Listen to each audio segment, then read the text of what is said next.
Morraleros y morraleras, la caza bien entendida no es muerte sino vida.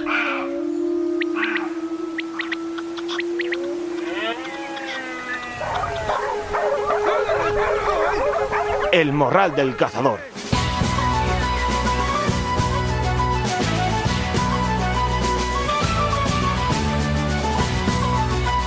Muy buenas amigos y amigas del Morral, bienvenidos una semana más a vuestro programa cinegético de referencia. Bienvenidos al Morral del Cazador número 429. Espero que estéis todos bien, disfrutando del maravilloso mes de mayo en el que entramos, aunque no lo parezca, en su recta final. Y nosotros una semana más, aquí estamos sin fallaros y os traemos hasta donde estéis un nuevo gran programa que estoy seguro que os va a encantar, porque nos vamos a ir rápidamente con el contenido del mismo. En primer lugar, el pronóstico del tiempo con Jorge Rey, después el resumen de noticias con lo más importante del sector que ha ocurrido durante esta semana, y para cerrar, la tertulia moralera. Hoy una gran tertulia con una gran persona y con un gran y buen cazador, que no es otro que el presidente de la Real Federación Española de Caza, nuestro representante, Josep Escandell. Es el nuevo presidente que fue elegido en el mes de noviembre y esta semana pues nos ha recibido en la sede de la Federación pues para charlar un rato con él, y con la tertulia que vais a escuchar pues vais a conocer al Josep más personal, al Josep más cazador. Vamos a hablar, como no puede ser de otra manera, pues sobre los retos y problemas a los que nos enfrentamos como sector, cómo están y cómo van a seguir trabajando desde la federación, en qué estado se encuentra la entidad y, como siempre, pues aspectos a mejorar. Pero también vamos a indagar mucho en el pasado de Josep para saber más de su lado más personal, sus inicios en la caza, sus maestros, sus modalidades favoritas, sus recuerdos. En definitiva, una charla en la que vamos a conocer a un presidente totalmente diferente a lo que venimos teniendo, con un perfil nada político, con un perfil de cercanía, con un perfil que bajo mi punto de vista es lo que necesita el sector cinegético.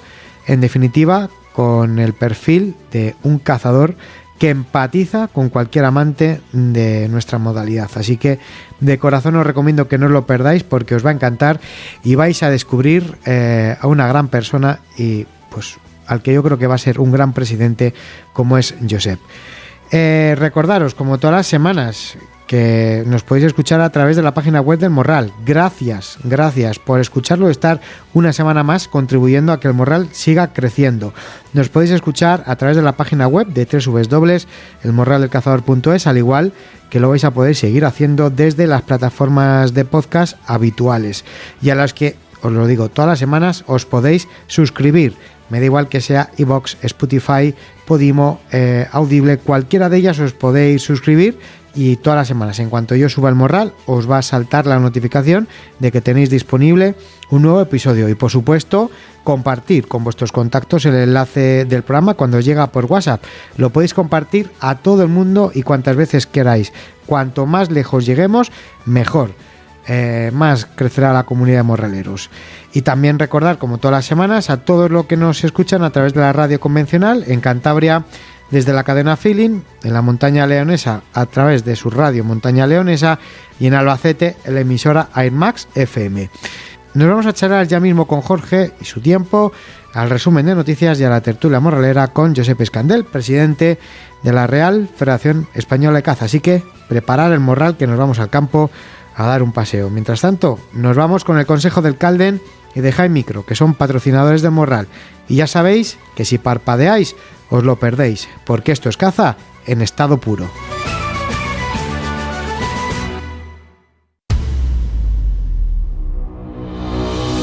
Prepara la temporada corcera de la mano del Calden Outdoor y High Micro, marca líder en dispositivos de visión térmica y nocturna. Un amplio catálogo compuesto por monoculares, binoculares y visores equipados con la tecnología más avanzada del mercado. Garantía de calidad bajo el sello del Calden y con servicio técnico oficial en España. Consulta en tu armería de confianza.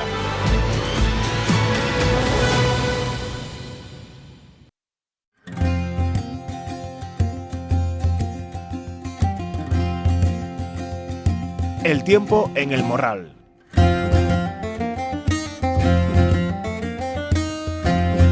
Bueno, morraleros, vamos a empezar la casa por los cimientos. Como todas las semanas, vamos a empezar el morral pues por donde se tiene que empezar, por saber la climatología que nos tiene deparada esta estación, tan bonita como es la primavera, para los próximos días, y lo hacemos como siempre de la mano de nuestro hombre del tiempo, de nuestro Jorge Rey y de su organización meteorológica tradicional.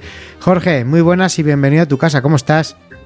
¿Qué tal? ¿Qué tal? Pues bueno, disfrutando de hoy viernes 23, que aquí en Burgos, pero también en muchos sitios, no solo en Burgos, pues el sol se está dejando notar. Bueno, hay que destacar que ahora mismo, no por mucho, realmente solo varios días, pero bueno, la previsión es de tormentas en el Mediterráneo. Bueno, no sé, ahora no lo dirás, pero ¿para cuándo? ¿Para este fin de semana? ¿Para la próxima semana? Bueno, empezaron ayer ya esas probabilidades, no demasiado generalizadas todavía, o sea... Muy Mira, puntuales. sí, a ver, bueno, en resumen lo que hemos tenido esta semana es, por supuesto, la imposición de un anticiclón que se ha ido notando, eso no cabe duda, pero por otro lado, aunque nos está dejando temperaturas primaverales, es lo que vamos a notar, porque lo que ha llegado es al continente europeo una masa de aire polar. Claro, en cuanto ha llegado al continente, se ha desgastado mucho. A España, por tanto, nos está dejando esas temperaturas todavía primaverales, o sea, no nos podemos quejar en ese sentido, pero nos ha hecho recibir inestabilidad, humedad, que se ha notado incluso también en zonas del Cantábrico con muy poca importancia, pero bueno, sí que es verdad pues que ha dejado inestabilidad, pues eso, nubosidad o tal, pero bueno, no nada demasiado importante. Lo que sí, donde destaca esa inestabilidad es en zonas del Mediterráneo, donde, como comentaba, pues ayer en zonas pues como puede ser Albacete, todas esas zonas montañosas pues del sureste peninsular, pues sí que se notaban algunas tormentas en Murcia, y hoy durante la jornada de viernes pues se esperan esas tormentas en muchos puntos también de Murcia, incluso hacia Almería. No se descarta que también hacia zonas de Jaén. Levante, todo lo que es toda la costa de Levante e interior de Levante. Sí, bueno, principalmente es verdad que aunque esta inestabilidad se nota por muchos puntos del Mediterráneo, de hecho, por ejemplo, podríamos destacar Barcelona, donde incluso hoy viernes se espera esa posibilidad de tormentas, pero en principio sin mucha importancia en esas zonas.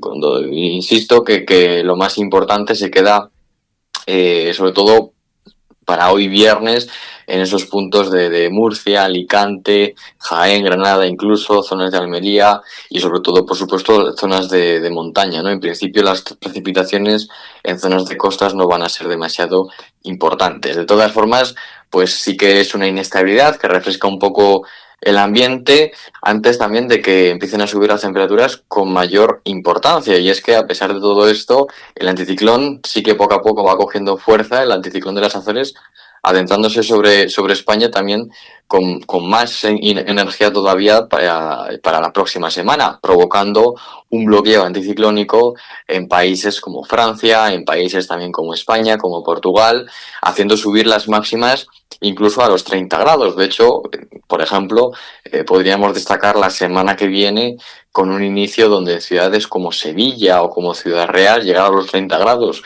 sea algo completamente posible, incluso en Sevilla poder pasar de esos 30 y en ciudades como Madrid poder estar ya muy cerca de esos 30 grados también, ¿no? De todas formas, luego, según la semana vaya evolucionando, las previsiones es de que, claro, si ese anticiclón se va adentrando, pues las temperaturas todavía irán ascendiendo más. En principio hablamos de máximas que incluso en zonas de Castilla y León, según avance la semana, pues por ejemplo en Valladolid, en Zamora, pues puedan empezar a pasar de los 27 incluso o 28 grados, ¿no? Por tanto, hablamos de que en el sur, por supuesto, llegar a 33 o 34 grados incluso, pues podría ser algo completamente, además de normal, pues también posible, ¿no? Entonces, bueno, pues un tiempo que ya empieza a asemejarse más, ¿no?, a lo que es realmente la época, venir estos picos de calor típicos y, bueno, pues poder disfrutar también un poco de unos días pues más cálidos, ¿no? Es verdad que cabría destacar que luego, según nos acerquemos a junio,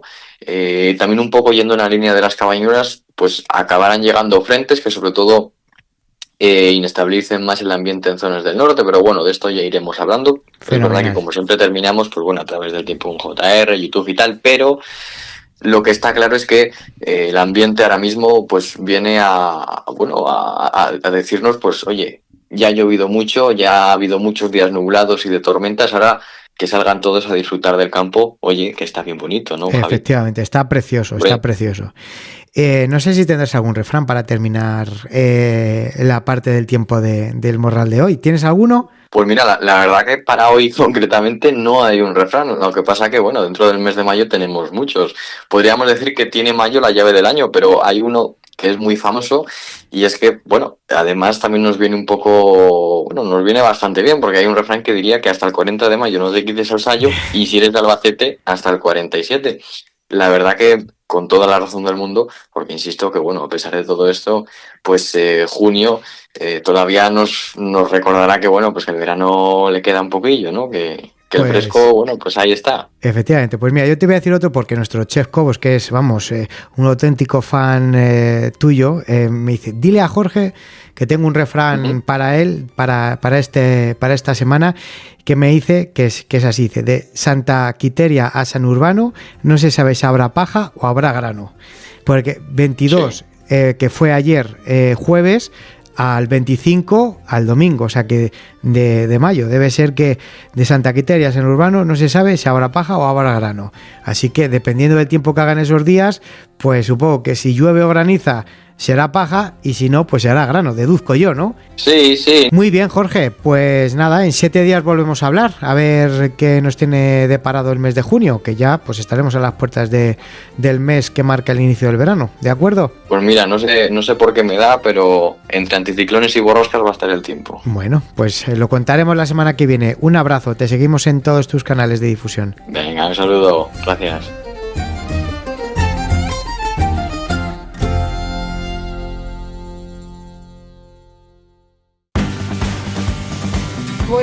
Buenos días a todos ustedes. Les hablamos desde Armería La Gacela. Soy José.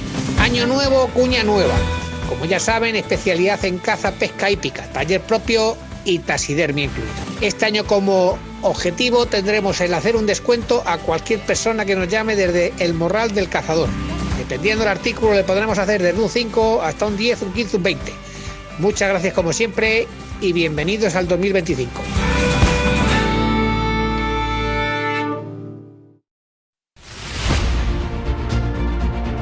Saborea la naturaleza con Cárnicas Dive. Somos especialistas en carnes, embutidos y elaborados de caza silvestre, ofreciendo productos 100% naturales: jabalí, ciervo, corzo, gamo o muflón.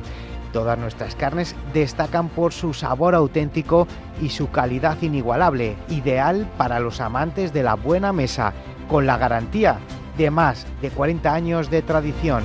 www.carnicasdive.com o en el teléfono 927 577500.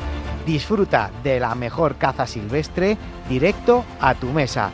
Cárnicas Dive, el sabor salvaje que estabas buscando.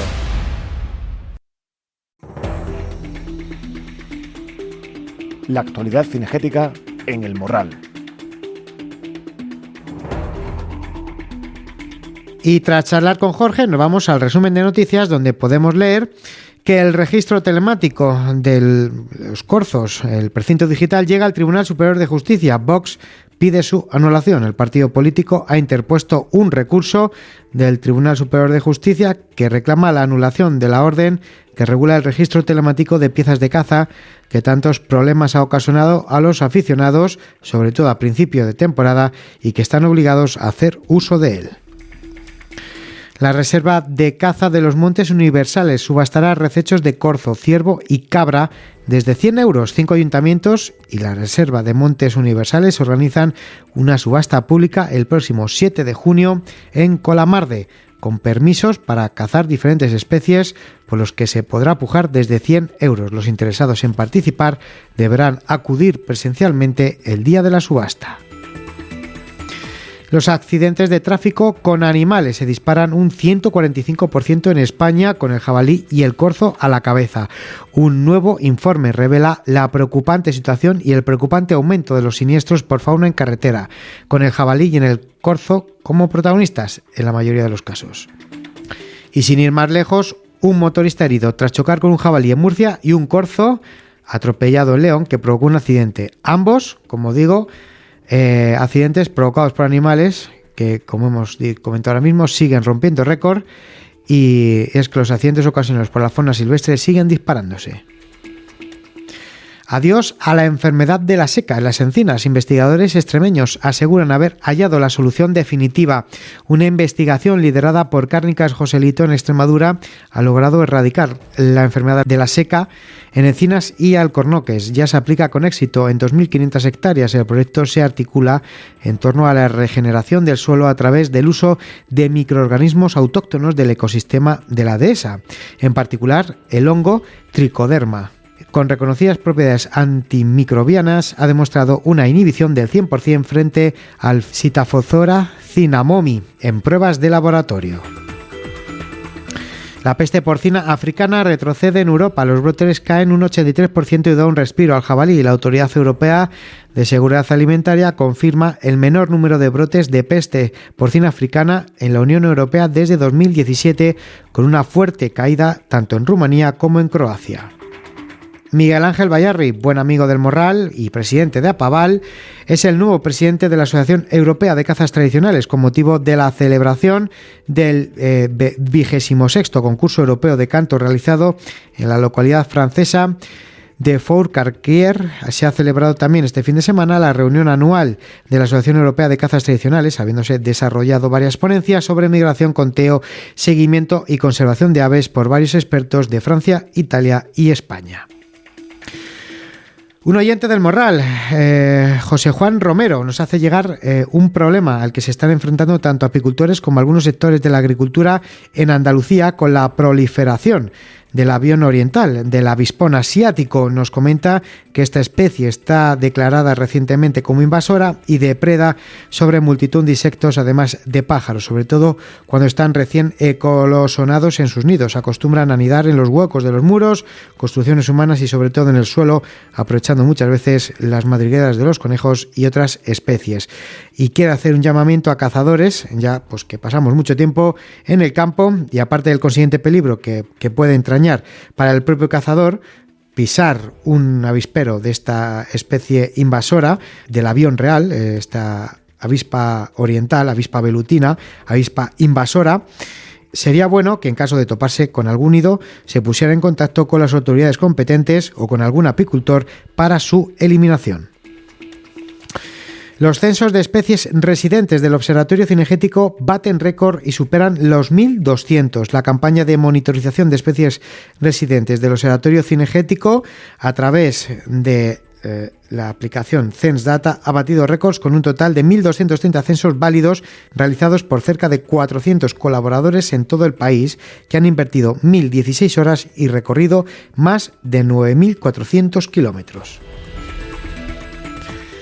Y una noticia triste: fallece Fernando Sainz Luca de Tena, figura destacada en el ámbito cinegético español, reconocido por su liderazgo y compromiso con la caza sostenible y la conservación de la naturaleza. Actualmente ocupaba el cargo de presidente de Cinegética SCI, la principal feria de caza y naturaleza de España, que se celebra anualmente en IFEMA, y también fue fundador de la cofradía Colminum Magister, organización dedicada a promover la caza ética y la conservación de especies de alta montaña, y fue responsable de la fusión de las ferias Venatoria y Ficar, de ahí su cargo de presidente de Cinegética. Pues desde el Morral nos sumamos al pésame para todos los amigos y toda la familia.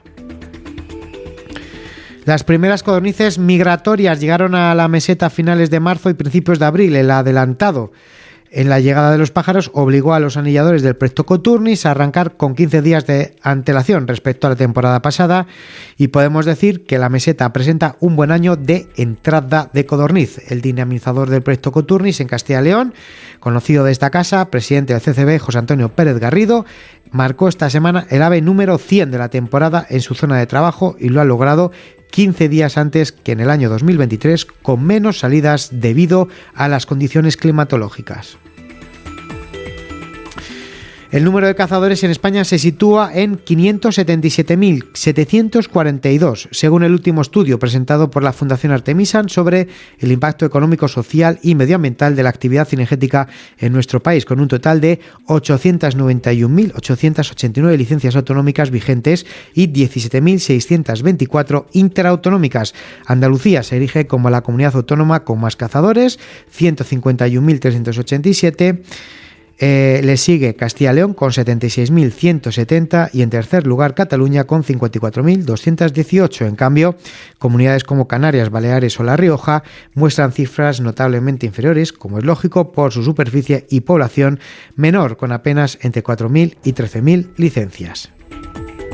Y por último, la localidad de Jorquera, en la provincia de Albacete, vive una situación límite por la creciente presencia de cabras montesas que, según denuncian sus vecinos, han convertido el municipio en su particular territorio. Acceden a huertos sembrados, invaden patios y corrales, comiéndose las plantas y destrozan todo lo que encuentran a su paso. La alcaldesa ha dado la voz de alarma ante una problemática que se arrastra desde hace 2 décadas y que, lejos de remitir, se agrava cada año.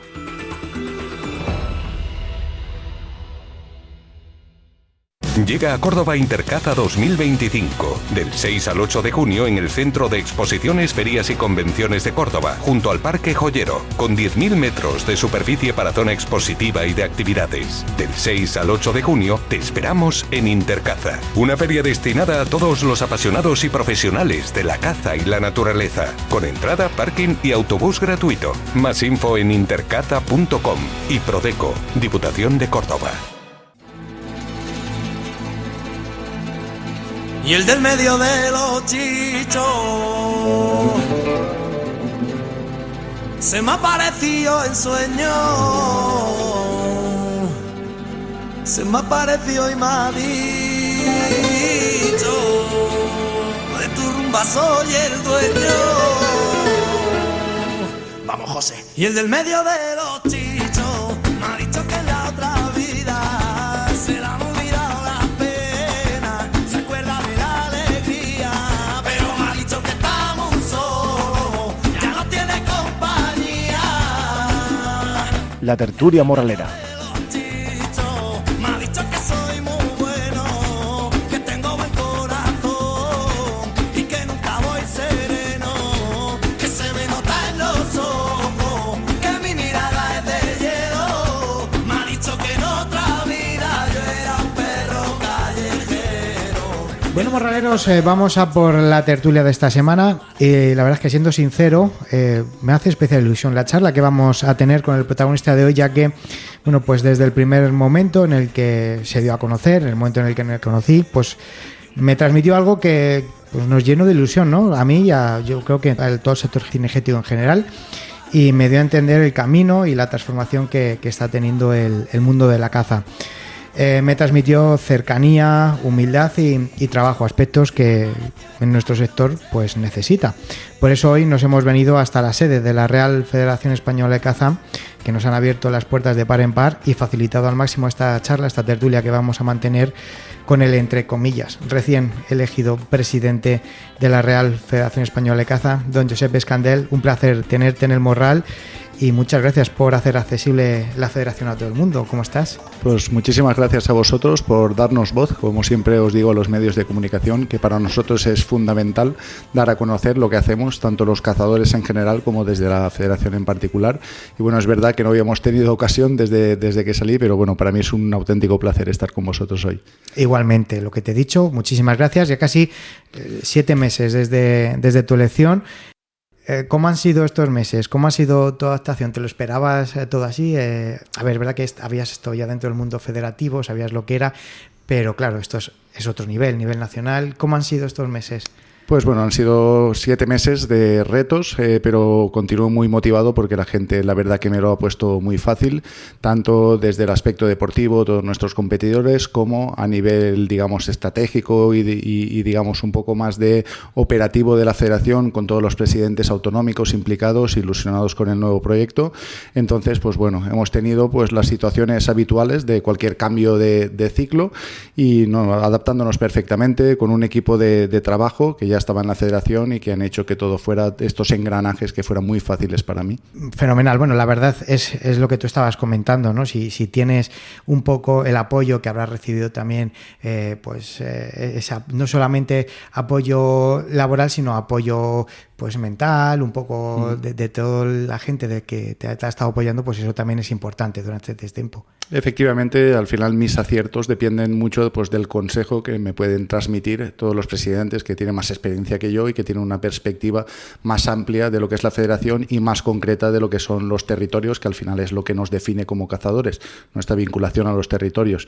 Y en este sentido, pues estamos procurando dar mucha voz, vertebrar muy bien los mecanismos que tenemos de participación para que la voz de todos los cazadores nos lleguen de la manera más directa posible al máximo nivel y al nivel de interactuar con las administraciones, que es para lo que estamos aquí. Tienes un perfil completamente diferente a tus predecesores en el cargo, lógicamente sin desprestigiar a nadie, porque cada uno tiene su forma de ser, su forma de trabajar, que a algunos nos podrá parecer mejor o peor, pero sin desprestigiar a nadie. ¿Qué te diferencia de ellos? Sí, pues yo creo que al final el perfil técnico, el que yo sea ingeniero de montes y el tener una perspectiva, una convicción real de que el camino para continuar cazando será la investigación, será el acreditar la necesidad de la caza y será el aportar datos. Y yo creo que es una apuesta colectiva del sector. Mi propia elección es una apuesta de los asambleístas mismos, concienciados de esta necesidad y que ya hemos enfocado con otros proyectos que todos conocemos ya, como el Observatorio Cinegético, que nos han llevado a éxitos tan destacables como el recuperar la caza de la tórtola este año. Todo eso se ha fundado en los datos, se ha fundado en la ciencia y por eso creo que es un perfil adecuado para los tiempos que nos toca vivir. Has dado varios puntos, has tocado varios aspectos, observatorio cinegético, tórtola, que son temas que quiero tratar luego, pero antes de adentrarnos, porque también queremos conocerte un poco a ti como persona, no como presidente, sino como persona, y por cerrar este apartado primero, la metodología y modelos de trabajo que estáis llevando a cabo ya en la federación. Sí, pues yo vengo un poco del mundo empresarial, yo he sido siempre autónomo, he tenido mis empresas y demás, entonces pues estamos intentando un poco aplicar esta metodología de empresa, que es la mejora continua. O sea, sabes lo que es sufrir, sabes lo que es currar todos los días. Sí, como muchos de nuestro sector, aunque se nos tache en ocasiones de señoritos y demás y que se nos trate de un poco de menospreciar con estos adjetivos, pues bueno, sabemos todos que somos de un perfil humilde, de un perfil trabajador y vengo de ese mundo y es lo que intento aplicar en el día a día de la federación. Yo creo que las bases estaban bien sentadas, tenemos un buen equipo de personal, digamos una buena base para desarrollar el proyecto y al final pues lo que yo estoy es tratando de mejorar a través de la escucha, intentar aplicar todas las inquietudes, todas las propuestas de mejora que nos llegan y intentar ampliar esta red de captación, digamos, de inquietudes de nuestros cazadores, que al final es lo que queremos reflejar. Después revisar todos los procesos, revisar todos los procedimientos que hacemos desde la federación y aplicar este sistema que te digo de mejora continua y de tratar de profesionalizar todos los campos que nos pertocan, digamos.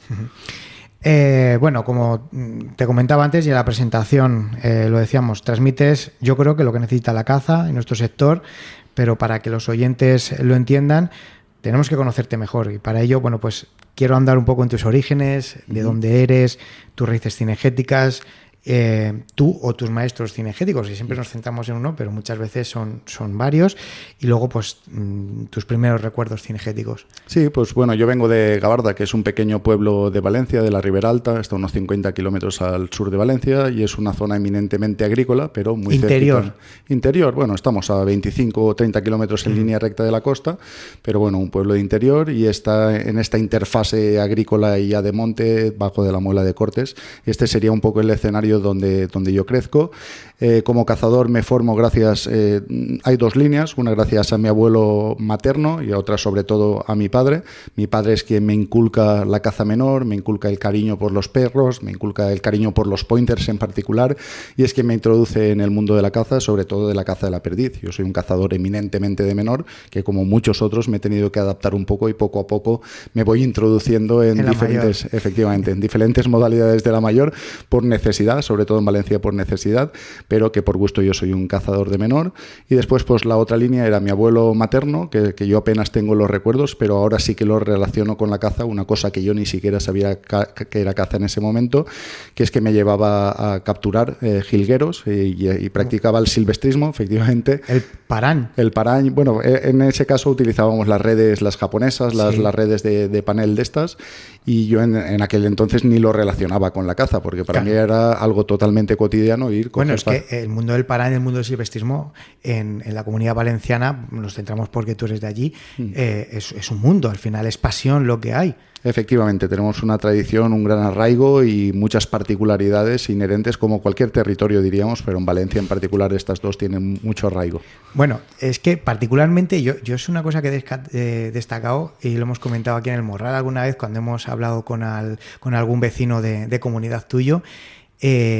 Pocas comunidades hay con la pasión en la caza, con el campo que hay en la Comunidad Valenciana, porque puedes pensar, bueno, pues a lo mejor en el interior, Castilla-La Mancha, Castilla-León, con comunidades con más arraigo, pero es que tú vas a un pueblo en la Comunidad Valenciana y el que no es silvestrista le gustan los podencos, y el que no los ibicencos, y el que no va a la perdiz, y bueno, y ahora ya con la caza mayor, pero que hay muchísima afición, muchísima, hay mucho arraigo. Es cierto, y nos pasa con casi cualquier cosa en el monte, porque también somos muy aficionados, por ejemplo, a las setas, y corremos muchos kilómetros, y somos conocidos en toda España, y todos tienen anécdotas con valencianos que acudían a determinadas zonas en autobuses a cazar, y que cuando no existía todavía el turismo cinegético, que hoy en día ya es más habitual que nos desplacemos por ello, pues sí que es verdad que los valencianos ya cruzábamos la península para echar una jornada de caza donde fuera. Y no sé a qué se puede deber esto, pero es verdad que nuestro carácter mediterráneo y estas ganas de relacionarnos con la gente y de conocer el mundo, pues se reflejan también a nivel cinegético, digamos. Hablabas de tus primeros recuerdos con tu padre, con tu abuelo, ¿has dicho? El abuelo materno, con sí. Tu abuelo materno. Morralero, la figura del morralero, al final el nombre de este programa es en honor a ese punto tan importante cuando uno se mete en el mundo de la caza, aunque tengas 5 años, 4 años y acompañas a otra persona a cazar y te conviertes en morralero, la importancia de esos pasos, ¿verdad? De seguir los pasos. Y además de los procedimientos de imitación que se dan en esas épocas y donde adquieres, parece una tontería, pero claro, mi padre iba andando con su escopeta y yo iba andando igual con una rama de árbol cogida como él cogía la escopeta, y ya procuraba no enfocarme con la rama de árbol, o sea, ya tomaba conciencia de nociones de seguridad que él me iba transmitiendo simplemente por el hecho de seguirle. Y lo mismo cuando estábamos en un puesto fijo, cuando estábamos en la barraca esperando zorzales, y adquiría estas nociones de pues no disparemos hacia allí porque allí está el compañero no sé quién, o no tal, o no tengamos la escopeta cargada cuando estemos hablando con alguien. Entonces es una figura fundamental y que creo con la que la mayoría nos hemos introducido en el mundo de la caza. Has hablado de modalidades preferidas dentro de la caza menor, te quedas con la perdiz y con los pointers. Sí, y mucho. Al final es una caza, bueno, como cualquiera, tiene sus peculiaridades y sus bellezas, y yo creo que no deja de ser una cuestión casi cultural, que cada uno lo que hemos mamado, entre comillas, en nuestra casa es lo que tratamos de prolongar, y es lo que nos nace porque es lo que nos toca los sentimientos. Y es cierto que hay afición. Yo después de la perdiz ya he evolucionado más porque aprecio más el trabajo del perro a la codorniz. Cuando he tenido ocasión y ya he tenido mi casa en una zona de Teruel, en Jabaloyas, en un pueblecillo, y ya he podido practicar la caza a la codorniz, y ahora es de mis preferidas porque aprecio más el trabajo del perro, y yo lo basaría en eso. Es que al final la caza menor para mí me atrae más porque disfruto del trabajo del perro, y es lo que hoy en día me motiva más a salir al campo. Esos días que nosotros nos apetecería quedarnos durmiendo quizás, pero es pensar en el perro y decir, allá que vamos. A ver, en la caza menor es verdad que lo que tú dices, trabajas más directamente tú con el perro, porque al final en la caza mayor pues también el perro está implicado lógicamente, pero el contacto directo, la satisfacción directa porque es tu perro no es la misma. Pues yo lo asemejo muchas veces con el tema de, por ejemplo, del rastreo, ¿no? Los perros de rastro, pues que siempre lo hemos comentado aquí en el programa. Tú tienes un perro para cazar la caza menor, tienes tu setter, tienes tu pointer, tienes tu braco, tienes tu podenco, y luego para la caza mayor también se merece cuando tú vas a tu espera o cuando tú vas a tu rececho, ir con tu perro de rastro pues precisamente pues porque surgen ocasiones en las que la pieza se queda herida y hay que recuperarla, sea como sea. Y si no tienes un perro de rastro, pues tienes que andar llamando a EPES, por ejemplo, o tienes que andar llamando a algún amigo que tenga perro de rastro. Entonces, en ese caso yo creo que sí que se asemeja un poco esa satisfacción, ¿no? De poder ir a hacer un rececho o una espera con tu perro. Y luego en el caso de tener que utilizarle para rastrear, pues esa satisfacción se asemeja, como tú dices, a salir a cazar con tu perro de caza menor. Sí, al final la clave y lo bonito, lo maravilloso y lo magnífico de esta relación es la simbiosis que se genera con el perro. Es lo que él te aporta a ti y darte cuenta que él mismo va aprendiendo de ti, tú vas aprendiendo de él y que él mismo es capaz de adaptar su manera de cazar igual que tú te adaptas a él. Y eso pasa en absolutamente todas las modalidades. ¿Qué es para ti la caza y cómo te calificarías como cazador? Yo la defino siempre como un modo de vida, porque una cosa que condiciona absolutamente todo, que nos condiciona profesionalmente, que nos condiciona personalmente, que nos condiciona en nuestras vacaciones, que todos ordenamos nuestro calendario y programamos en atención a las vedas. Eso no puede ser otra cosa que sea un modo de vida. Y para mí es eso, para mí supone mi recreo con mis amigos, con mi amigo Román sobre todo. Es que para mí, ya te digo que es mi pasión, es mi profesión, es mi afición. Yo he hecho de la caza un poco mi vida y cobra más sentido esta frase que decimos todos y que es que la caza es un modo de vida de verdad. Además representa mucho más que la caza en sí, sino que es un modo de entender la naturaleza, es un modo de relación que te permite sentirte integrado, no contemplando algo, sino formando parte de algo, te permite sentirte libre y te permite sentirte especial, viviendo experiencias únicas en un mundo totalmente globalizado en el que todo parece reproducido, que todos hacemos lo mismo y la caza nos permite estas experiencias absolutamente exclusivas. Totalmente. El cargo, lógicamente, no te permite salir a cazar lo que podía salir antes, principalmente pues porque te has desplazado aquí pues para poder a Madrid, a la capital, pues por logística pues hay que atender muchas zonas de España y lógicamente pues no es lo mismo ir desde Valencia a La Coruña que desde Madrid a La Coruña, es diferente y es algo que se agradece porque ya denota tus ganas de trabajar y hacer bien las cosas, pero te permite el poder salir a cazar. ¿Te has disfrutado de días de caza esta temporada pasada o no? Pues esta temporada he cazado menos que nunca y eso es una realidad, además porque yo siempre he trabajado como... Lo dices con pesar. Sí. Además, como te digo, siempre he tenido la suerte y bueno, con las ventajas y desventajas de trabajar como autónomo, entonces yo absolutamente toda mi vida me he organizado para cazar, claro. Jueves, sábado, domingo y siempre me he estructurado y este año he cazado menos que nunca, pero lo estoy compensando con otra parte fundamental de la caza que son las tertulias y son las experiencias compartidas. Entonces estoy conociendo mucha gente de muchos sitios, de muchos lugares de España y gente que me está transmitiendo experiencias exclusivas, únicas, de otras modalidades que yo desconocía por completo o que no he tenido y que ahora estoy viviendo casi que en primera persona a través de ese conocimiento global que generamos los cazadores y que también es un patrimonio, digamos, de nuestra tradición. Quizás, es verdad, aunque compense esto que acabas de comentar, el cargo, aunque lo compense, es el conocer ciertas personas, tertulias y bueno, pues charlas con personas o las que te pueden aportar conocimientos, al final posiblemente sea lo que más eches de menos el poder salir a cazar, ¿no? Eso será lo que más te pese. Sí, efectivamente, y ya te digo que mis retiros en la casa de Jabaloyas con mi amigo Román es lo que echo de menos porque era lo que me daba vida, era el impasse de la semana, era donde se paralizaba un poco el tiempo, el irte, el encender la chimenea, el quedar para el día siguiente, el si había caza perfecto y si no, pues hablamos como si hubiera y bueno, eso es lo que echo un poquito de menos, pero bueno, superándolo y ya te digo, compensando y quedándome con lo positivo de la experiencia que son muchas cosas. Hablabas antes que bueno, pues la actual deriva que está tomando la caza menor, pues que sabemos la situación que está, pues hace que mucha gente se vaya pasando a la caza mayor. ¿Qué es lo que más te llama la atención o qué es lo que más has practicado dentro de la caza mayor? Pues me llama lo más parecido a la caza menor, que al final son los recechos, efectivamente. Bueno, es verdad que sí que he cazado bastante en espera, porque en Valencia sabéis que tenemos la absoluta necesidad, tenemos una situación de sobreabundancia que raya lo dramático y que rayará lo crítico en el momento que tengamos algún problema de salud, digamos, de salud pública o de enfermedades epizootias. De transmisión. Efectivamente. Y bueno, pues en Valencia sabéis que es obligado, que somos una particularidad porque es obligado, tenemos un esfuerzo mínimo de caza que aplicar anualmente y eso normalmente pues queda en manos de las sociedades de cazadores. Yo era presidente de mi club y de ahí es de donde provengo, mis raíces federativas, entonces he cazado mucho en espera simplemente por ese motivo. Después, cuanto a modalidades, pues me gusta mucho el arco, que es lo que te permite una mayor relación con la presa y lo que te permite una mayor circunstancias de igualdad, y en la caza mayor pues me estoy introduciendo muy poco a poco con los recechos, dejándome aconsejar por buenos amigos y disfrutando de la experiencia de momento conjunta. ¿Recechos con arco? Recechos con arco no me he lanzado todavía. Vale. Sí. O sea, arcos espera. Arco en espera, efectivamente. Sí. Y recechos, pues bueno, allí en la zona de Teruel, que nos lo permite y que tiene corzos bonitos y tiene parajes donde puedes caminar muy libremente muchos kilómetros. Cabra tenemos alguna cosilla. Cabra he cazado algo también en mi zona, en Gabarda. Allí, desgraciadamente, la cazamos más por el tema de la sarna y hemos utilizado más precintos de sarna que de propia cabra.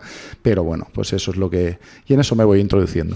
El arruí también, ¿no? Al final la Comunidad Valenciana, el interior la parte de Albacete, toda la zona que está pegando con Valencia, también el arruí, ¿llega a ser un problema o no?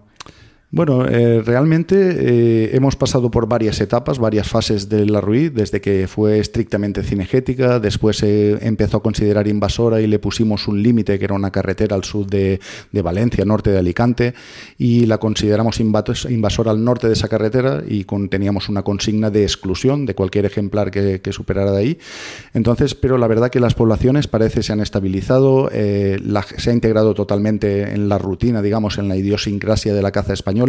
Muchos cazadores de otras zonas de España ya viajan a la zona para cazar arruís y en ese sentido pues el problema se ha contenido bastante, también por el esfuerzo que se ha desarrollado sobre todo en prevención de daños a la agricultura, claro. Porque es cierto que hay determinadas zonas con una determinada sobreabundancia donde sí causan daños, pero donde entra la caza sabes que regulamos la situación de las poblaciones y existen arruís en zonas de montaña, muy buenos animales y que permiten cazas muy, muy apreciadas. Sí, al final lo que tú has dicho, ese turismo cinegético, Comunidad Valenciana, yo sé de más de uno, amigos que a lo mejor se han cogido las vacaciones pues en alguna localidad de toda la costa levantina, pero se han llevado su rifle y se han buscado su rececho, que al final, bueno, pues te permite estar a lo mejor a menos de una hora de tu lugar vacacional, ir a cazar por la mañana un par de días, completar tu rececho y luego a la hora de la comida o al revés, o por la noche o por la tarde-noche ir al rececho, y la verdad es que está bien pensado. Sí, no, y además en eso tenemos la peculiaridad, como Baleares tienen su BOC balear, que claro, tienes la oportunidad prácticamente de estar cazando con el mar de fondo o con el mar a la vista. Hay determinadas zonas, además como allí termina la montaña en abrupto y prácticamente, entonces estás cazando con vistas al mar, que es una experiencia muy, muy exclusiva. Totalmente. Hemos hablado del aspecto cinegético más puro y duro, pero también es importante hablar y conocerte en tu trayectoria laboral, porque bueno, pues enfocaste tu pasión, como has dicho, además por el campo, la naturaleza, la caza y la conservación en tus estudios, y eso pues te ha llevado hasta donde estás hoy. ¿Cuál ha sido tu trayectoria? Sí, pues federativamente, digamos, por vincular las dos cosas. Profesionalmente yo me formé como ingeniero de montes porque en un documental de la televisión pues vi determinada persona que estaba trabajando con jabalís y salió el subtítulo, el rotulillo y ponía no sé quién, ingeniero de montes. Y yo en ese momento dije, yo tengo que ser eso, porque yo iba para veterinario, pero me quedé en ingeniero de montes. Yo creo que muchos cazadores de los que estamos relacionados con el mundo de la caza, nuestra profesión frustrada es la de veterinario, porque a mí me pasó lo mismo. Lo que pasa es que yo no acabé de ingeniero, acabé de técnico de sonido en el mundo del periodismo, pero sí que es verdad que es una profesión muy ligada al sector cinegético. Me da igual, tanto veterinaria como ingeniero de montes. Sí, y que debería de hablar mucho por el amor que tenemos por los animales y que contradice el discurso que nos dicen de que los cazadores, de que si maltratamos, que si no amamos, que si demás los perros. Yo creo que esa vocación veterinaria muestra precisamente eso, el amor que tenemos por los animales y las ganas de estar cerca de ellos y de cuidarlos. Y en mi caso es muy peculiar y lo he contado muchas veces en muchos foros porque se frustró entró por una operación a mi perro, que era una operación muy sencilla. Yo iba decididamente a estudiar veterinaria, pero asistí y presencié la operación ya con vistas a estudiar veterinaria. Dije, pues voy a asistir a la operación, y era nada, le cortaban un trocillo de la típica piel que se genera cuando de dormir y demás, que se les hace a muchos perros de caza. Una dureza de esa. Efectivamente, era retirarle la dureza, volverlo a casera y ya está. Y yo ahí caí mareado, pero como no había pasado en la vida, y eso que yo vengo de una familia de carniceros y he tenido los animales en casa y hemos matado absolutamente todo tipo de animales en casa para después ponerlos a la venta. Y que has visto despiezar y que has visto utilizar un cuchillo y que... 1000 veces. Y hemos tenido cerdos en casa y hemos descuartizado cerdos, toros y cabras y de todo. Y me produjo sensibilidad mi perro de caza. Y ahí se frustró mi carrera veterinaria y ya me eché la ingeniería. Entonces, pues de esta ingeniería ya me fui formando en lo que a mí me interesaba de verdad. Hice un máster de gestión cinegética en la Universidad de Huelva, y fue este máster el que me condujo directamente con el proyecto final a la Federación Valenciana de Caza. O sea, eché mano de los datos que allí tenían, de los contactos que tenían, para consolidar un poco este máster, que iba sobre acuáticas en la Albufera, sobre la presencia que tenía, la influencia de la caza y demás.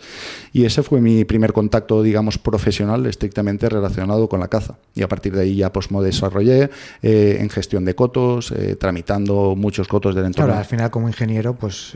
Un poco de todo, efectivamente. También vengo de estar en varios ayuntamientos donde la verdad que la perspectiva de la caza me ha sido de mucha utilidad, porque al final es uno de los pocos recursos que tenemos en la Comunidad Valenciana forestales. Y no hay un aprovechamiento de madera, no hay un aprovechamiento de corcho, entonces todo el sector se mueve en torno a la prevención de incendios y en torno a la caza. No hay mucho más sector forestal en la Comunidad Valenciana. Y esos son mis inicios. Y en cuanto a nivel federativo, pues yo vengo de mi club de cazadores, fui presidente, siempre he estado echando una mano. El círculo administrativo, digamos, de los asambleístas, digamos, del club, eran del entorno de mi padre, y entonces pues yo entré, me puse de presidente, estuve presidente 8 años, y de ahí pasé a asambleísta de la Comunidad Valenciana, y poco a poco pues me fui integrando en el mundo federativo, fui descubriendo lo que la federación hacía por todos los cazadores, me lo fui creyendo y me fui implicando, y terminé de vicepresidente de Lorena Martínez, que toda la conocéis. Ella confió en mí por primera vez como cargo, digamos, reconocible, aunque yo venía de la escuela de caza, ya había dirigido la escuela. Era director, ¿no? Director de la escuela de caza, eso estuve desde 2015 o así, y ese fue mi primer pinito, pero la primera que apuesta por mí como, digamos, directivo, como órgano directivo, es Lorena Martínez, y de ahí a la española, digamos. ¿Las escuelas de caza de quién dependen? ¿De la nacional o de las autonómicas? De las autonómicas. Además, tiene una explicación muy coherente, que es que como todas las normativas de caza son de carácter autonómico, procuramos que tanto los temarios como la orientación de los contenidos que damos, que sean de la máxima utilidad, obviamente están adaptados a cada uno a su propia comunidad. En ese sentido, pues hay que poner en valor el trabajo que hacen cada una de las autonomías y que apuestan de una manera muy decidida. ¿Todas las autonomías tienen escuela de caza? Porque no. Efectivamente, algunas tenemos, depende un poco del tamaño que tengamos, porque ya sabéis que algunas federaciones, pues por número de federados y demás, no tienen la estructura o no tienen el personal que tenemos otras autonomías, pero sí que es verdad que esa inversión y ese esfuerzo en dinamizar tanto la educación como la introducción de nuevas generaciones, como la formación de los cazadores, ese esfuerzo existe desde cualquier autonomía. Al final es la base, ¿no? El tener una escuela de caza en la que los jóvenes, los cazadores más jóvenes, los que se están iniciando, los que sienten curiosidad, puedan resolver sus dudas y luego pues sentirse apoyados. Efectivamente, y yo siempre digo que la escuela tiene dos vertientes que son fundamentales. La primera es minimizar los pocos aspectos negativos que tiene la caza, que son, por ejemplo, la seguridad, el tema de evitar accidentes y demás. Entonces, las escuelas de caza son fundamentales para minimizar los aspectos negativos, formarnos en materia de seguridad y prevenir este tipo de accidentes, que al final es la única faceta ligeramente negativa que le podríamos... Sí, ese y el furtivismo, yo creo que son... Pero eso nosotros ni siquiera los consideramos parte de nuestro sector, ya lo sabes, y hacemos un esfuerzo de pedagógico, digamos, en separar la caza y el furtivismo. Porque al final el que no caza según un plan de caza y según la normativa deja de ser un cazador, deja de estar pensando en las especies y en la sostenibilidad de la especie, solo está pensando en un egoísmo, y ese acto no es caza, sino es un acto efectivamente de furtivismo, de delincuencia. Sí, porque los hay que lo hacen por el propio ego, por la propia satisfacción, y hay otros que lo hacen pues por un beneficio económico, ¿no? Pues porque a lo mejor llevan a alguien a cazar o lo que sea. Pero realmente es verdad que es algo que se lleva luchando además desde el sector de la caza, el separar, el no mezclar la palabra caza con furtivismo o cazador con furtivo. Muchas veces los titulares de los periódicos que, pues oye, no sé si por desconocimiento en algunos casos o en otros casos, pues para hacer daño al sector, lo equiparan cazador furtivo. Y aquí lo hemos comentado muchas veces y lógicamente pues el programa es un programa que va dirigido al sector cinegético. Puede llegar a personas que no están dentro del sector, pues que a lo mejor por algún motivo quieran entrar a escuchar algo determinado.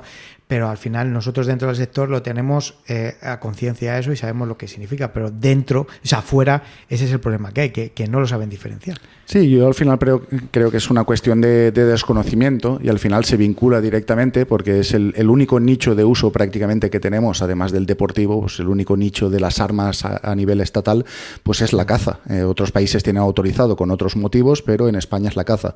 Entonces esto da pie a que se vincule directamente el uso de cualquier escopeta a la actividad de la caza. Entonces una especie que se mata con una escopeta dicen que ha sido un cazador, no, ha sido una escopeta utilizada por un furtivo. Igual nos pasa desgraciadamente con el tema de violencia machista. Muchas veces hay un accidente con una escopeta y directamente se vincula, efectivamente, se vincula directamente cuando deberíamos de estar por separado. Por eso hay una licencia de caza y hay una licencia de armas, porque son dos cuestiones absolutamente separadas o separables. De tu presentación en noviembre del año pasado, aquí mismo, me apunté varias cosas para comentar contigo, como por ejemplo algo en lo que insistimos mucho aquí en el programa y no es otra cosa que la unión del sector, ¿no? La unión de los cazadores. Y es que desde el primer momento, lo dijiste, te sentías representante de todos los cazadores, no solamente de los federados.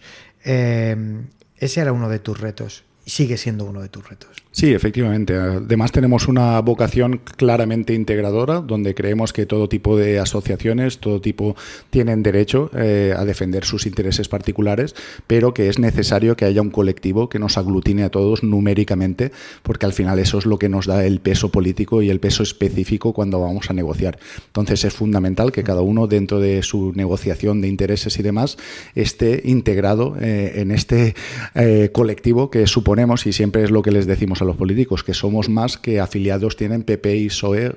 Hace poco ha salido el estudio de Deloitte que ha hecho junto a la Fundación Artemisan y los datos son, vamos, abrumadores. Es un estudio abrumador, un excelente trabajo de la Fundación Artemisan con Deloitte y en colaboración con el Ministerio de Cultura, que al César lo que es del César, cuando las administraciones nos echan una mano hay que reconocerlo. Sí, que además el representante del Ministerio anunció la inclusión de Castilla-La Mancha y Andalucía dentro de la licencia interautonómica, que también es importante. Efectivamente, y como bueno, el estudio anunció datos muy reveladores, como por ejemplo que el Producto Interior Bruto, la aportación de la caza a este PIB es de prácticamente 10.200 millones de euros, una barbaridad. Que es una barbaridad. Además se incrementó en unos 4.000 millones de euros en relación al estudio anterior, un poco fruto del incremento de costes de la vida, pero también fruto de la estabilización, digamos, del sector y de la abundancia de cazadores en el sector. Y después otra cosa que para nosotros es fundamental es el retorno en cantidad de impuestos de sociedades, de IVA y de IRPF, que aportamos 1.200 millones en cantidad de solo de impuestos, sin contar las tasas que además pagamos en conceptos de licencias y demás. Es que al final tú lo decías, tú has estado dentro de una sociedad de cazadores, de un club de cazadores, sabes lo que se paga, lo que cuesta y a qué va destino el dinero, ¿no? Y cuando tú estás dentro y lo ves, dices, madre mía, si es que se paga una cierta cantidad de dinero, que una va para temas forestales, otra va para el ayuntamiento, y hay muchas zonas rurales que no te iba a decir que el único sustento que tengas es ese, porque al final también vive del turismo no cinegético, pero que viven de la caza prácticamente. Sí, ¿no? Y hay, todo lo que engloba. Y hay datos muy reveladores en ese sentido. Por ejemplo, que se creen 199.000 puestos de trabajo, directos e indirectos, claro, y que 46.000 de esos puestos sean puestos directos de trabajo vinculados a la caza. Y lo que esto genera es una atracción de la acción cinegética y una vinculación de las personas al territorio. Es decir, el estudio arrojaba que hasta un 80% de las personas señala la caza como uno de los motivos de continuar viviendo en zonas rurales. Y en un escenario escenario que tenemos, donde todas las políticas están orientándose a consolidar esta población y a recuperar un poco las zonas despobladas, ya no solo las zonas como económicamente, sino todo lo que aportaban medioambientalmente, el modelo tradicional, digamos, de agricultura, de ganadería y demás, en ese escenario que la caza aparezca como uno de los principales motivos para mantenerse vinculados al territorio, para nosotros es revelador. Y básico. Volviendo al tema del tema de los cazadores federados y no federados, yo siempre he dicho, nadie obliga a nadie a federarse, o sea, al final esto es libre, pero dados los momentos que vivimos, creo que sí que es importante dar apoyo, ¿no? y estar unidos, buscar esa unidad bajo un mismo manto. ¿Podemos explicar a los oyentes por qué? Al final eso es importante. Sí, en primer lugar, y además continúa siendo muy desconocido a pesar de la labor pedagógica que intentamos hacer desde la Federación. El primer motivo para mí debería ser el corporativismo, el hecho de estar integrado en una asociación que de verdad te represente, efectivamente, en una asociación que te represente, que vele por tus intereses y que eleve la voz del último cazador, del cazador de a pie, que la eleve a instituciones tan altas como el propio Ministerio o como nosotros ahora hacemos desde la Real Federación Española, que es llevar nuestra voz a Bruselas a través de la Federación Europea, de FACE, donde la Federación Española ocupa una vicepresidencia. Trasladamos la voz del último cazador del último rincón de España a Bruselas mismo para pelear por nuestros intereses. Y por ello hemos conseguido batallas tan fundamentales como hemos comentado la tórtola, que ahora podemos abordar, y hemos conseguido, por ejemplo, el lobo. Entonces, eso se hace con mucho trabajo y se hace con presencia en los sitios donde tenemos que tener presencia, y para eso las federaciones son el mecanismo que vertebra perfectamente y que además ofrece las máximas garantías de representación, porque nosotros, el hecho de ser una federación deportiva y de estar integradas en el Consejo Superior de Deportes, nos implica unas exigencias máximas en cuanto a nivel de transparencia, en cuanto a nivel de claridad de nuestras gestiones, en cuanto a nivel de claridad de las cuentas, y eso es algo que no se encuentra en ningún nivel, en un otro nivel de asociación, digamos, solo una federación deportiva.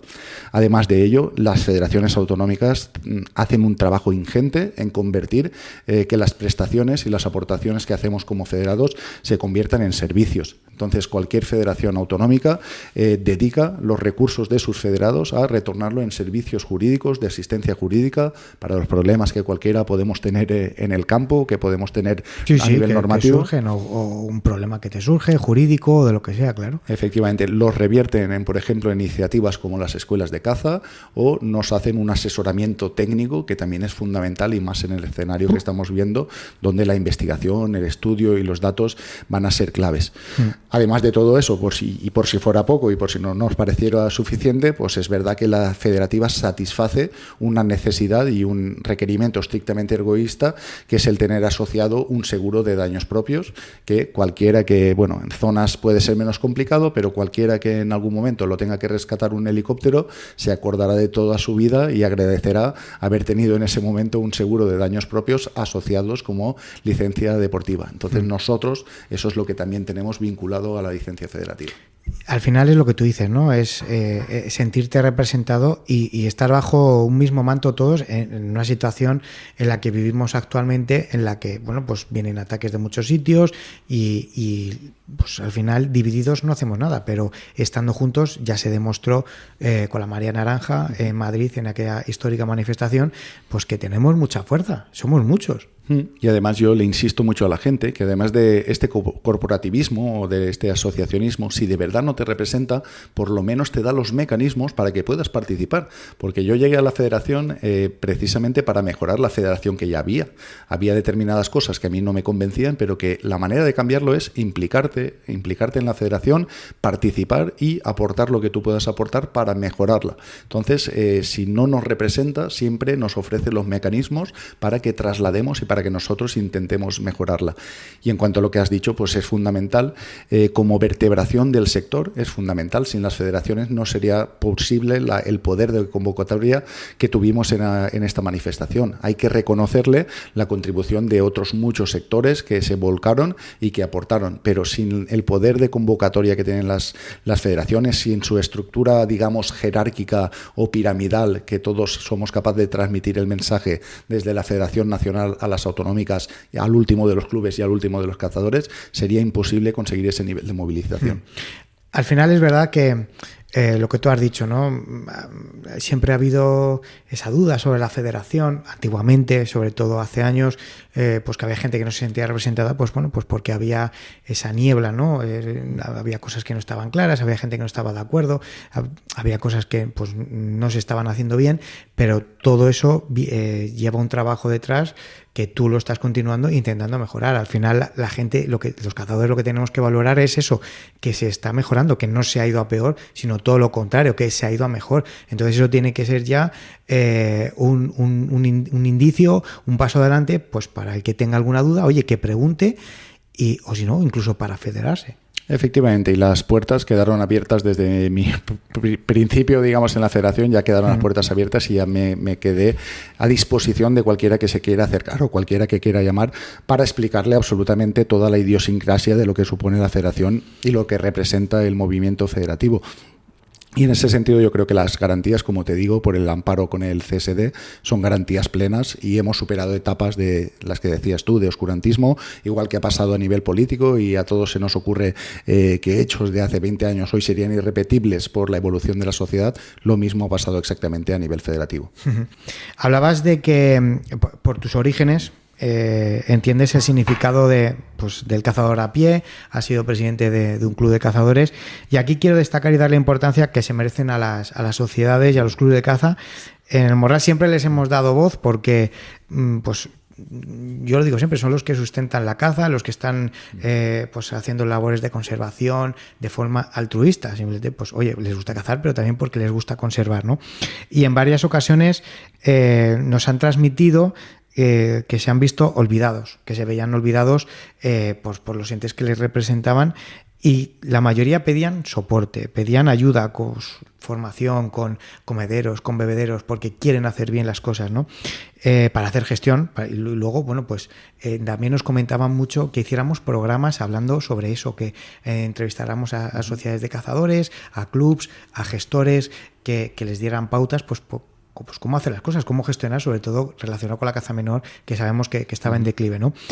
Para luego ellos ponerlo en prácticas. ¿Qué importancia tienen las sociedades de cazadores y los clubes de caza y qué importancia da la federación a estas entidades? Pues son la base, o sea, es que son la base de la federación, no solo porque integren el primer nivel asociativo de nuestros federados, sino porque son la unidad operativa, digamos, de cualquier cosa que aplicamos nosotros en la federación. Cualquier iniciativa, bien sea un campeonato, bien sea un curso, bien sea, pasa por la organización y por la implicación última de alguno de estos clubs y de su interés a nivel local de implementar cualquier iniciativa que nosotros practicamos. Lo mismo a nivel de estudios, a nivel de investigación, a nivel observatorio cinegético, son los clubs en última instancia los que se encargan de promover y de facilitar que se desarrollen este tipo de iniciativas. Entonces para nosotros son el primer nivel operativo, digamos, de estructura y además tienen un mérito enorme por lo que soportan, digamos, la última carga, que es atender al cazador de a pie, que somos siempre los más exigentes, los más egoístas y los que más pedimos, digamos, y ahí están esas juntas directivas, ese presidente de club, que todos van a llamarle al timbre para preguntarle por qué este año X o por qué el año que viene, o de llamar por teléfono. Entonces, la verdad que son, para nosotros de un activo inestimable en la federación y son la base de la federación. Ya, en base a lo que estás comentando ahora, se me ha venido a la cabeza una anécdota graciosa. Durante la feria cinegética de este año, nosotros teníamos el stand justo enfrente de la aula cinegética que montasteis. Estuvimos allí, sí. Dando pues eso, pues el tema de las huellas, pues acercando la caza y lo que es la conservación a los más pequeños con las huellas y tal. Y una de las preguntas que hicisteis, no me acuerdo si estabas tú o quién estaba, que les preguntaban a los niños que estaban allí, pues todo el tema de rellenar comederos, las basas de agua, tal. Dice, ¿quién hace esto? Y claro, muchos levantaron la mano y uno, pues, de los cuales levantó la mano, le preguntó, a ver, tú, dice, el presidente. Sí, totalmente. Dijo el presidente. Pero claro, yo dije, pues tiene toda la razón. Al final, cuando tienes el cargo de una sociedad de cazadores, es lo que tú has dicho, te llaman al timbre, que si el precinto, oye, ¿qué se va a hacer con esto? ¿Cómo organizamos lo otro? Y al final es una dedicación que va quemando. O sea, no es un trabajo porque no está remunerado, pero sí es un trabajo porque muchas veces a cualquier momento del día te llaman para preguntarte alguna cosa, alguna duda o algún problema. Pues además permíteme que te ponga el caso y te voy a hablar desde la experiencia en Valencia, pero es que al final son el responsable último de absolutamente todas las obligaciones y todos los imperativos que pesan en el club. Por ejemplo, si hay que hacer un control de predadores y si tenemos problemas con el control de predadores, en última instancia el que está dispuesto y el que tiene que hacerlo es el presidente y es la junta directiva y los que le echan una mano. Si estamos obligados a efectuar controles de daños a la agricultura, pues lo solicitarán a sus asociados, pero si ellos no van, pues será el presidente con su junta directiva el que termina yendo a cazar, yendo obligado, porque tiene que controlar para tener satisfechos a los agricultores. Y lo mismo con el tema de balsas. Siempre se intenta recabar este esfuerzo que muchas veces sí que es común y es colectivo, pero en última instancia, si nadie está dispuesto a tal, pues ahí están los presidentes, están sus juntas directivas. Secretarios y vocales. Y entonces eso es lo que les convierte en auténticos gestores del medio y en auténticos responsables del territorio. Has comentado hace poco el tema de la competición, ¿no? Temas competición. Dentro de las muchas competiciones que lleváis a cabo, voy a hacer hincapié en el de caza menor con perro. Se va a intentar mejorar la imagen que se transmite al exterior, sobre todo de que gane el que más mate o el que más cace y el que antes llegue, ¿no?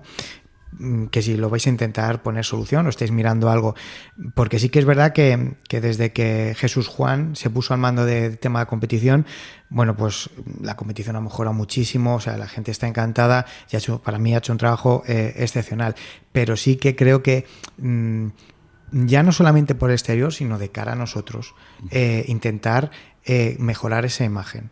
Sí. O intentar cambiar de alguna forma. Dentro de las competiciones tienes el campeonato, por ejemplo, de becadas, en la que, oye, pues se valora si es de un tiro, de 2 tiros, hay un cupo. En el caza menor con perro también hay cupo, pero es diferente, es otra cosa. ¿Se va a intentar mejorar eso? Darle más importancia quizás al perro. Mucha gente me dice, no, es que eso ya te vas a San Huberto y tal. Digo, bueno, pero también dar cierta importancia al perro. O sea, es verdad que todos sabemos que en un día de caza normal no solamente depende del perro. Es verdad que el perro hace mucho, pero bueno, pues hay circunstancias en las que tiene una pérdida volada de un compañero o que cualquier cosa, ahora no se me ocurre, pero que haya cosas que mejorar. Sí, hay cosas que mejorar, como en todos, y lo tenemos en mente y nos llegan todas las inquietudes, no solo de los participantes en sí, sino de todo el sector, porque somos conscientes que es una de las imágenes que se transmite. Entonces yo aquí sí que, en primer lugar, quiero hacer hincapié que nunca se caza de una manera desmedida o descontrolada, que siempre atendemos a unos planes cinegéticos que, igual que se aplican en cualquier coto, aplican en los cotos donde celebramos los campeonatos. Entonces siempre los cupos están dentro de este margen que garantiza la sostenibilidad de las especies y que este campeonato no afecte a la futura pervivencia, digamos, de las especies en el coto. Dicho esto, sí que es verdad que todos hemos sido conscientes de la imagen que se transmite hacia el exterior, sobre todo el que no conoce el tema. Entonces sí que estamos abundando en que la normativa premie cada vez más la eficiencia o la eficacia en la caza, más que lo que hemos dicho, que la cantidad. Entonces, en ese sentido, la tendencia de, por ejemplo, acotar el número de disparos en una jornada y que haya, además del cupo de animales, haya un cupo de disparos relativamente bajo y que se premie al que sea más eficaz en ese impasse, digamos, pues eso sí que es una tendencia que se está aplicando ya a nivel autonómico y que a no mucho tardar, y cuando encontremos una metodología que lo garantice, seguramente aplicaremos también a nivel nacional. Entonces somos conscientes de esa imagen, pero también tengo que defender y tengo que poner en valor la relevancia que tienen estos campeonatos. Total. Porque son los que dan una visibilidad al sector, son los que, por ejemplo, el último que hicimos en Villadiego permitió reflejar el impacto económico que tiene la caza, porque se llenaron todas las casas rurales, todos los hoteles de la zona solo con motivo del campeonato. Entonces ese impacto es necesario también que lo elevemos. Mueve mucha gente, sí. Efectivamente. Y después, finalmente, ya esto lo comento como broma, porque a alguna administración se lo he dicho y dicho que realmente en determinados escenarios como la Comunidad Valenciana o Cataluña ahora sí pertocaría premiar al que más cace, porque allí realmente tenemos una necesidad sagrante de capturar especies como el conejo, y realmente hay lugares donde no damos abasto con todo nuestro esfuerzo cinegético y con el esfuerzo que ponen todos los clubs, no damos abasto a la cantidad de animales que tenemos. O sea que eso lo digo más a modo de broma. Pero... No, pero entre conejos y jabalís al final es un problema, porque y además cuando lo comentabas antes del tema de los daños, por ejemplo, de la Rui, zonas de monte, pero también toda la Comunidad Valenciana, por ejemplo, toda la zona de Levante tiene zona de viñedos o tiene zona de almendros, por ejemplo, y claro, si tú le sumas años de sequía, años malos, le sumas un año en el que en cuanto te salen los 4 primeros brotes, los arruis o las cabras te lo comen o los conejos te secan las viñas, pues al final es que es un desastre. Sí, efectivamente. Además, yo siempre digo que la caza tiene una percepción, cuanto más cercana, más consciente se es la necesidad de la caza. Entonces, nosotros nos entiende muy bien los alcaldes de los pueblos, los agricultores, porque son los que sufren estos daños y son los que plenamente tienen conciencia de la gravedad que esto tiene. A lo que tú has dicho, añade, por ejemplo, que Valencia es una tierra de hortalizas. Las hortalizas es una planta que, una vez comida, pierdes toda la producción, porque además la suelen devorar en etapas tempranas.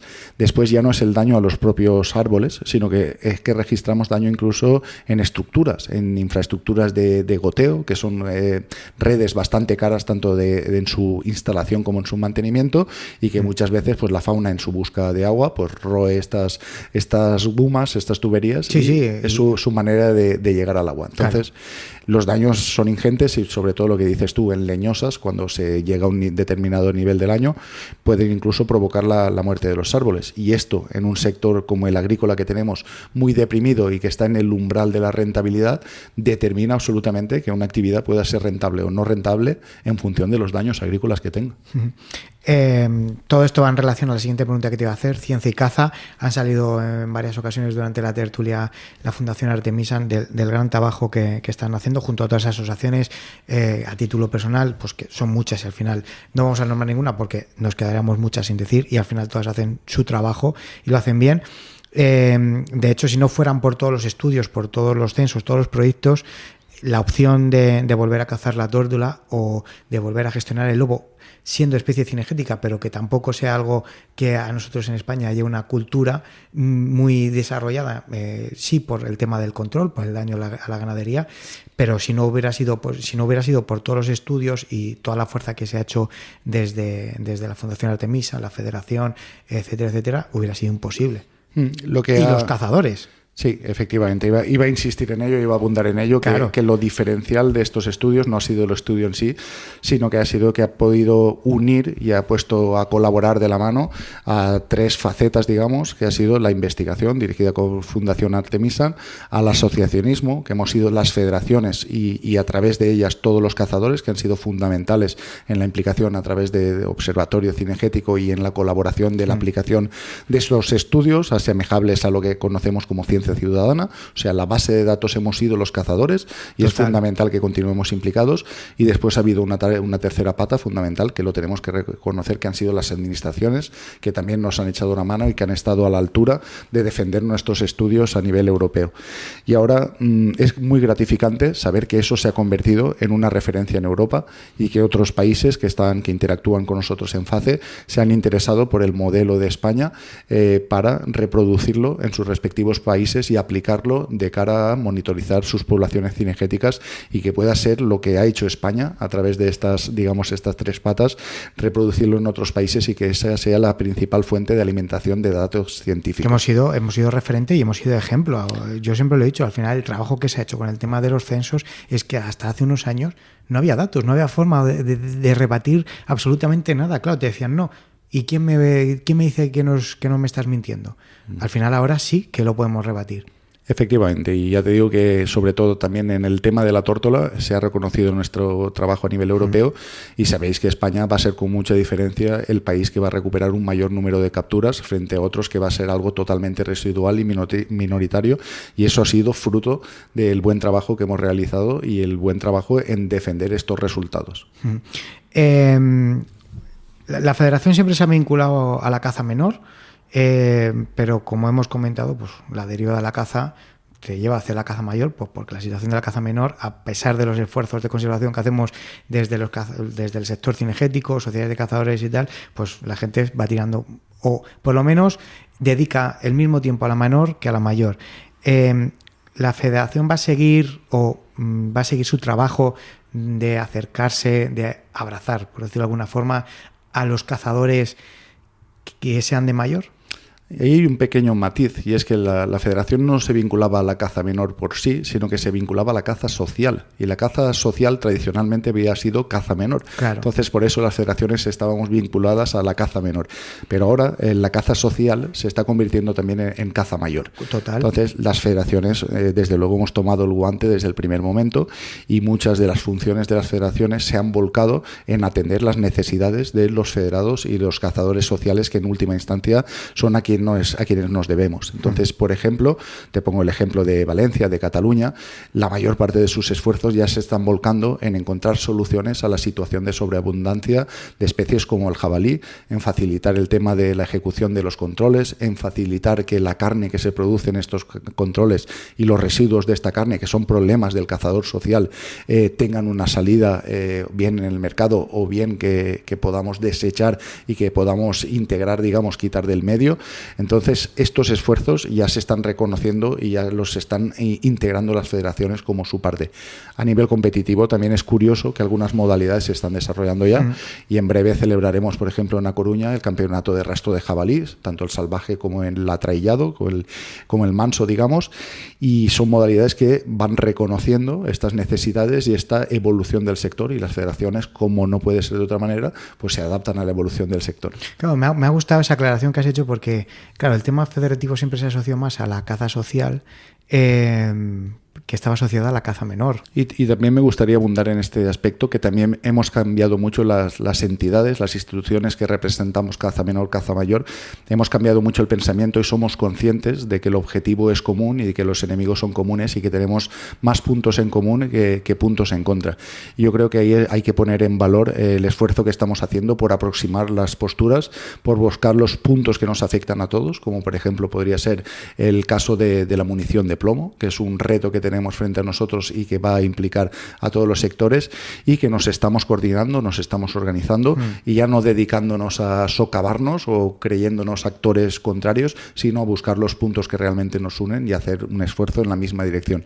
Yo esto quería ponerlo en valor, y creo que es una de los principios que yo quiero aplicar en esta legislatura, y que creo que estamos de momento consiguiendo, ya no por mérito exclusivamente nuestro, sino por la implicación también de las colaboración, otras. Efectivamente. Claro.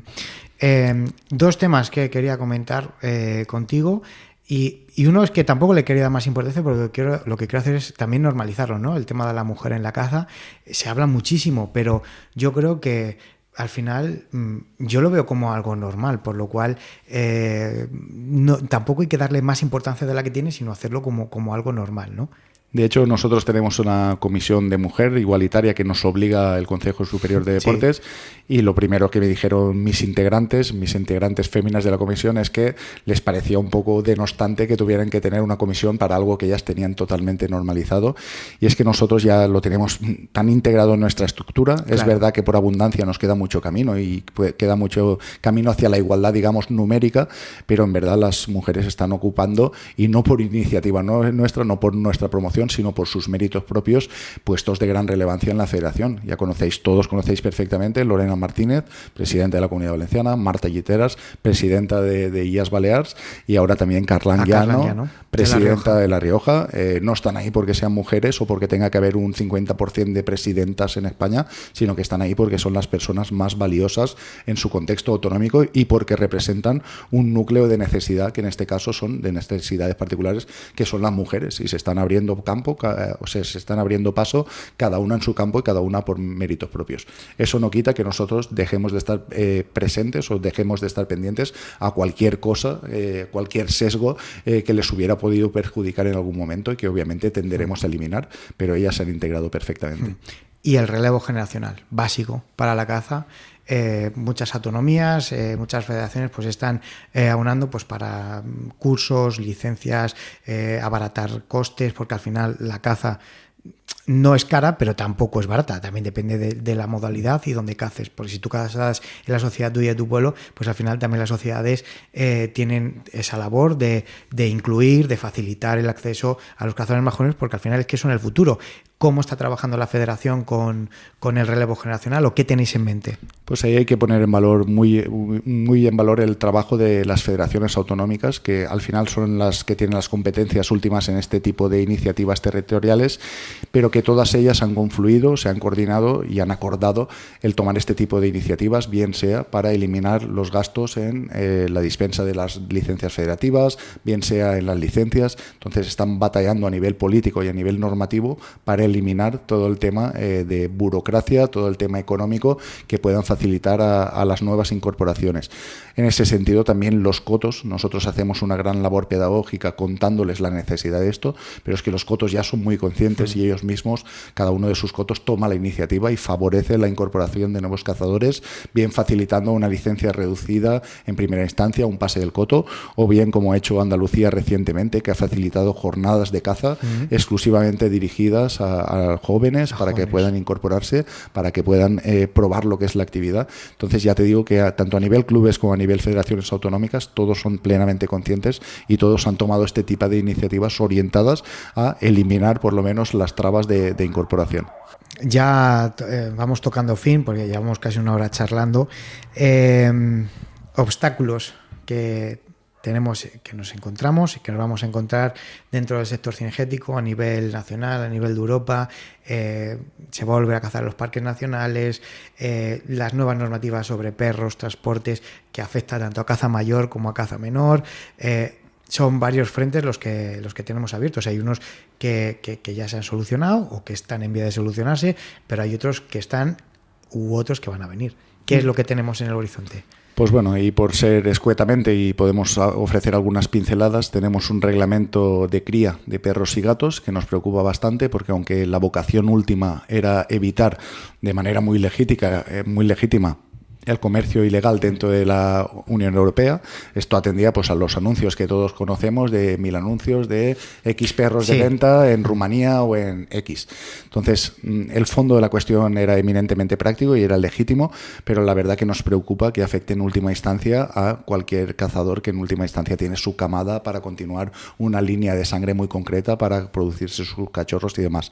En eso estamos batallando, por lo menos para conseguir umbrales suficientemente elevados de cría que diferencien lo que pueda ser un criador, específicamente un criador, de lo que pueda ser una camada, digamos, de local para conservar líneas de sangre a nivel individual. Entonces nuestros esfuerzos los estamos centrando en estos umbrales, digamos, y en exceptuar, si puede ser, todo el sector cinegético por sus peculiaridades, porque al final las líneas de sangre son una particularidad que no tienen otros sectores como los perros domésticos. Nosotros tenemos una necesidad auténtica de que los perros mantengan unas determinadas características para que puedan hacer unas determinadas funciones.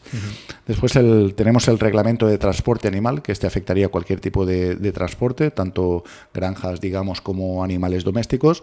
Entonces, pues la verdad es bastante preocupante porque implica unas condiciones de transporte muy difíciles de cumplir en España en cuanto a, por ejemplo, climatización. 25 grados. Efectivamente. Cosas que yo siempre bromeo, que muchas veces hay mucha gente de nosotros que todavía no puede mantener eso para su propia temperatura en un coche. Pero mucha no, muchísima en casa. Muchísima gente en casa. Yo te digo que si muchos pusiéramos, vamos, yo porque tengo chimenea, pero de los que tienen caldera de gas, si tuvieran que poner la calefacción para mantenerla a 25 grados todos los días, las facturas cada mes o cada 2 meses serían exorbitadas. Sí. Pero vamos, total. Bueno, pues parece que lo vamos a poner porque cae por su propio peso, es totalmente insostenible y creo que va a ser lo suficientemente obvio y vamos a tener el suficiente respaldo de entidades también ganaderas, sobre todo, que podrían ver muy afectadas y es posible que consigamos pararlo en algún momento de su desarrollo, pero bueno, estaremos pendientes y velando por él. Este sería el segundo gran reglamento. El tercero, tendríamos otra vez más sobre la mesa el tema de la prohibición del plomo. Es algo que todos estamos concienciados que más más tarde, más temprano, pues seguramente nos terminen imponiendo. Nosotros continuamos con la defensa en Europa de que no es posible retirar el plomo mientras no exista una alternativa perfectamente equivalente en todo, en eficacia, en economía, en seguridad para el usuario, en que no haya rebotes. Entonces nosotros continuamos defendiendo el umbral de que hasta que no exista esta alternativa, porque realmente nosotros no tenemos ningún interés de cazar en plomo, tenemos interés de cazar como siempre de una manera eficaz y de una manera económica, que es lo que exige la situación que tenemos, porque al final volvamos a recordar que cazamos prácticamente obligados o por necesidad de controlar determinadas especies, que ya no lo hacemos por gusto la mayoría. Es verdad. El de los parques nacionales parece, hay perspectivas de que podamos ganar alguna batalla en Europa, entonces tienen prevista una visita del Europarlamento y demás a Cabañeros en concreto. Yo creo que los datos en ese sentido son abrumadores de lo que supone una gestión local, una gestión hecha basada en la gestión cinegética, de lo que es una no gestión mal confundida con un ecologismo. Entonces ahí no tenemos nada todavía sobre la mesa. Hay un recurso que todos conocemos sobre el tema de que se vuelva a cazar y demás, y hay un expediente abierto sobre el tema, pero no hay nada que podamos negociar. Entonces yo creo que se va a resolver de manera favorable, porque los datos van a caer por su peso y se va a perfilar la actividad cinegética o la gestión cinegética en este caso como necesaria y como la manera más óptima de gestionar, incluso o especialmente si cabe en los parajes naturales. Y la última gran preocupación serían las derivadas de las especies migratorias, que ahí entrarían tema tórtola, que ya estamos trabajando en ello, pero sobre todo lo que codorniz y algunas acuáticas es lo que más nos preocuparía. Pero ahí sabemos, ya nos ha marcado el camino de la tórtola, sabemos lo que tenemos que hacer. Efectivamente, sabemos lo que tenemos que hacer, implicarnos en el tema de investigación, volcarnos en los temas científicos y acreditar que realmente los datos respaldan la posibilidad de una caza sostenible o de una caza adaptativa, como les gusta decir en Europa.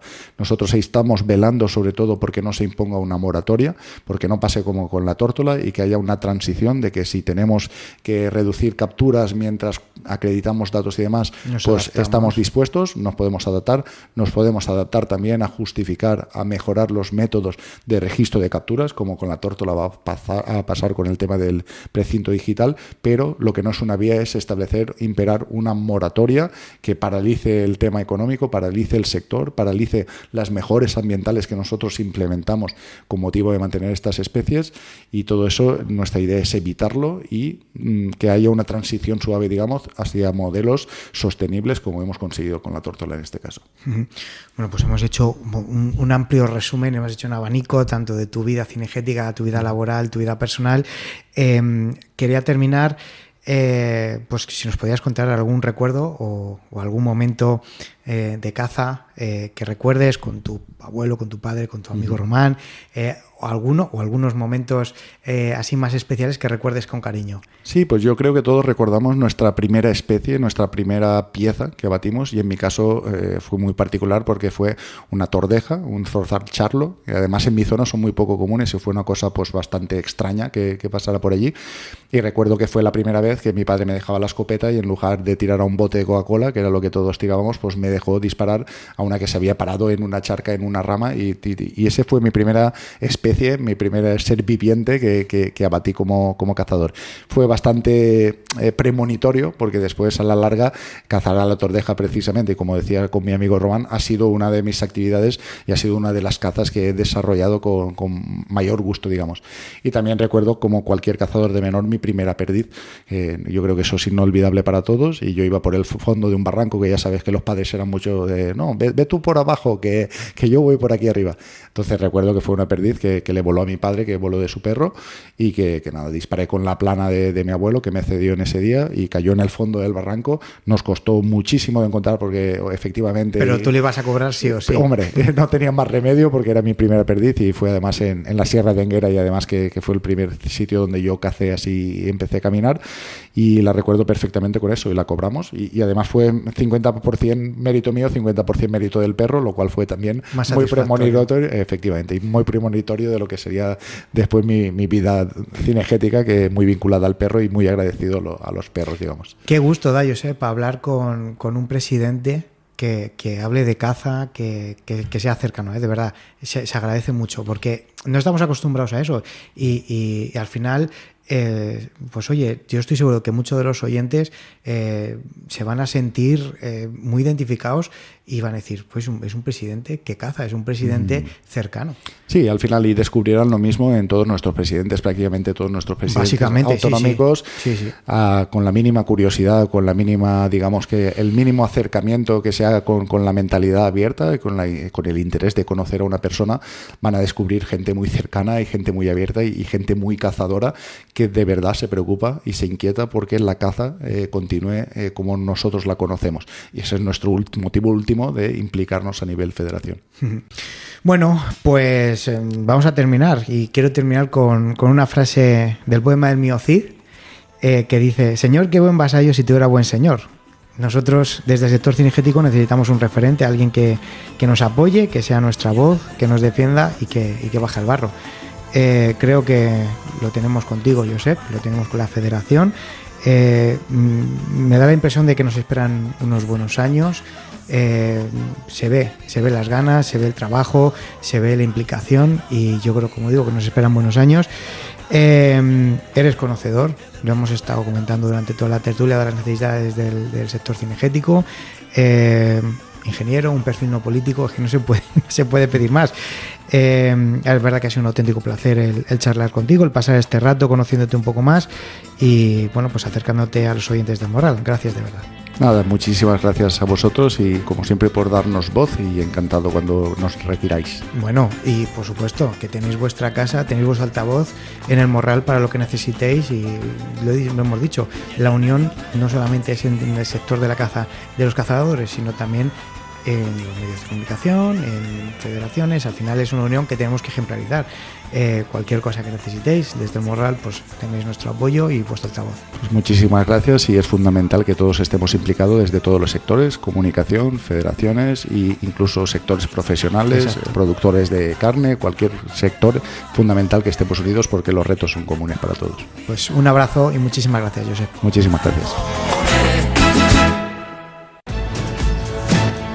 El Caldena Outdoor y HIC Micro, marca líder en dispositivos de visión térmica nocturna, patrocinan el Morral del Cazador.